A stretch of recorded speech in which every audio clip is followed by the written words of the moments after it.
आज हम लोग Mahindra EPC irrigation limited company के बारे में बात करेंगे जिसके Q4 अर्निंग रिपोर्ट आए हैं। अर्निंग रिपोर्ट में सेल्स अच्छा कर रहा है but operating profit net profit में अगेन स्ट्रगल देखने को मिल रहा है। कंपनी एक नैनो कंपनी है जो engineering and capital goods company sector से कामकाज करती हुई देखने को मिल रही है। अभी के करंट प्राइस की बात करके 128.37 का प्राइस चल रहा है। 2% 2.5% के आसपास स्टॉक बढ़ता हुआ दिखा है। मार्केट कैप के हिसाब से कंपनी छोटी दिख रही है। 360 करोड़ का मार्केट कैप है। 28 की पी आती हुई देखने को मिल रही है। कंपनी के थोड़ा सा बिजनेस को समझे तो कंपनी ईपीसी के हिसाब से मैन्युफैक्चरिंग एंड सर्विसिंग दोनों में काम कर रही है। बस 95% मैन्युफैक्चरिंग में इसका कंसंट्रेशन है।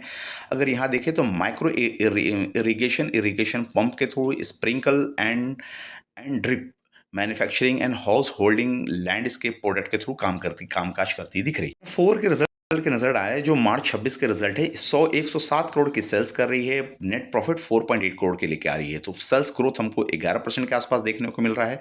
नेट प्रॉफिट डी ग्रोथ हो रहा है जबकि 23% से डी ग्रोथ होता हुआ देखने को मिल रहा है। यहाँ पे पॉइंट देखें, ऑपरेटिंग प्रॉफिट और नेट प्रॉफिट दोनों में इस क्वार्टर में डी ग्रोथ हुआ। तो यहाँ बोल सकते हैं रिजल्ट स्ट्रगल करने वाले, बट सेल्स अच्छी लाई एक बात है। मार्जिन देखेंगे तो 4% मार्जिन पे काम कर रही है, 4.5% के मार्जिन पे, और ऑपरेटिंग मार्जिन करीब करीब देखेंगे तो 7% के आसपास पे कामकाज करती दिख। रिजल्ट में सेल्स बेहतर है, लेकिन अब क्या है, प्रमोटर होल्डिंग मैनेजमेंट स्ट्रेंथ कैसा है वो देखें तो 54% आप देखेंगे प्रमोटर होल्डिंग बैठे हुए हैं जो कि फ्लैटर टू फ्लैटर देखें, प्लेज नहीं है। एफ आई 0.02% आ रहे हैं, स्लाइड इंक्रीज किया है। डीआईज नहीं है। पब्लिक देखेंगे 2 लाख के नीचे वाले 25% जो कि डिक्रीज करते हुए देखने को मिल रहे हैं। तो होल्डिंग पैटर्न बोला जाए तो थोड़ा सा एवरेज है, उसमें कोई आउटस्टैंडिंग पॉइंट नहीं दिख रहे हैं।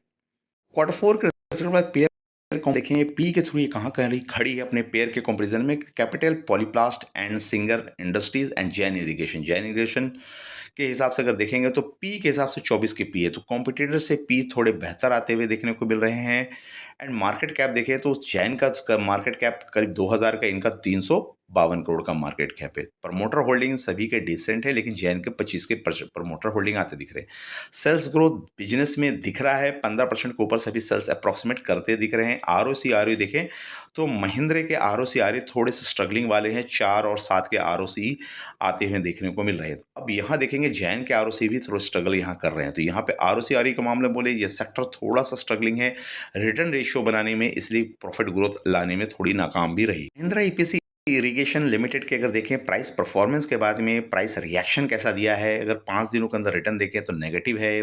1 मंथ के अंदर रिटर्न 20% की पॉजिटिव। एक अच्छी चीज़ है कि 1 मंथ में स्टॉक अच्छा खासा 20% चला है। 6 मंथ में देखा जाए तो 10% की नेगेटिव है। 1 साल के अंदर देखें तो एक 10% की नेगेटिव रिटर्न बनाती हुई दिख रही है। 1 साल के अंदर में स्टॉक 185 का हाई लगा चुकी है एंड बॉटम साइड अगर देखें तो 125 की स्टॉक लगाई। करंटली स्टॉक 127 के आसपास ट्रेड कर रहा है, यानी काफ़ी करेक्शन स्टॉक ने झेल लिया है। और यहाँ पे देखा जाए तो ट्रेंड लाइन का ब्रेकआउट देखने को मिल रहा है। अभी स्टॉक के रिजल्ट के हिसाब से एक्सपेक्टेशन अच्छे के थे, बट रिजल्ट्स में सेल्स अच्छी लाती हुई दिखी है, बट प्रॉफिट में स्ट्रगल करती हुई दिखी। उस हिसाब से स्टॉक को देख सकते हैं। थैंक यू फ्रेंड, आपका एनालिसिस कैसा लगा? अच्छा लगा तो चैनल को लाइक करें, सब्सक्राइब करें।